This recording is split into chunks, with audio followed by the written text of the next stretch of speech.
What's going on, fellas? I've got here a 2005 Dodge Grand Caravan, and I'm going to use this van to point out to you the location of the fuel pump fuse, the fuel pump relay, and also give you some troubleshooting steps for how to troubleshoot those. So we push in on the tabs on either side of the cover while we lift up. This is going to reveal all the fuses and relays. The fuel pump fuse is this 20 amp fuse right here. This constantly receives power, and it sends that power to the fuel pump relay, which is this relay here. Now, my favorite way to troubleshoot relays is I'll have someone try to start the car while I tap on that relay. I'll also grab the relay and wiggle it. Sometimes relays can get stuck, and by tapping or wiggling the relay, you can free it up.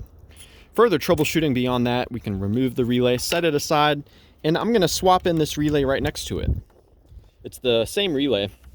If after I swap relays, if the fuel pump starts working, then I know that my original relay is probably no good.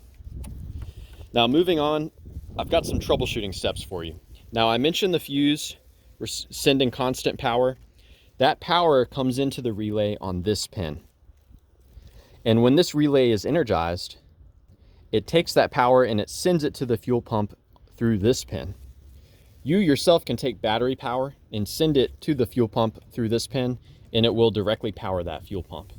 That by no means is a permanent solution, but it's just a good troubleshooting step.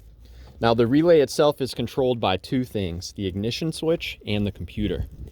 When the computer wants the fuel pump to be running, it will send a ground to this pin right here. And the ignition switch sends a constant power to this pin whenever the key is in the on or the start position. Now, let's take a quick look at that ignition switch. The power from it comes through on a pink white wire. There's actually two pink white wires coming out of the switch.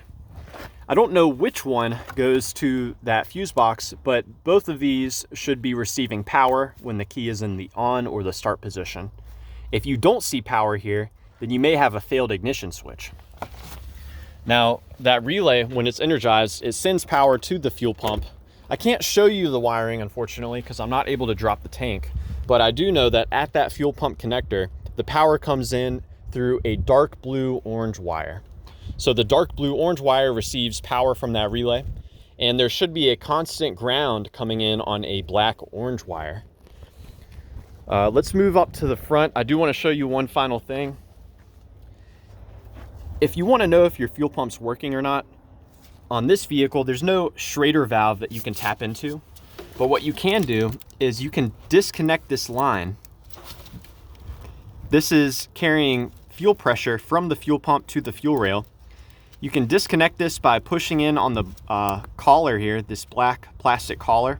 Disconnect this line and see if fuel comes out when you turn the key to the on position. So yeah, I hope that this information was helpful and a good starting point for you in troubleshooting the fuel pump on your Dodge Grand Caravan. Please do let me know if you have any questions or, more importantly, any advice. Thank you.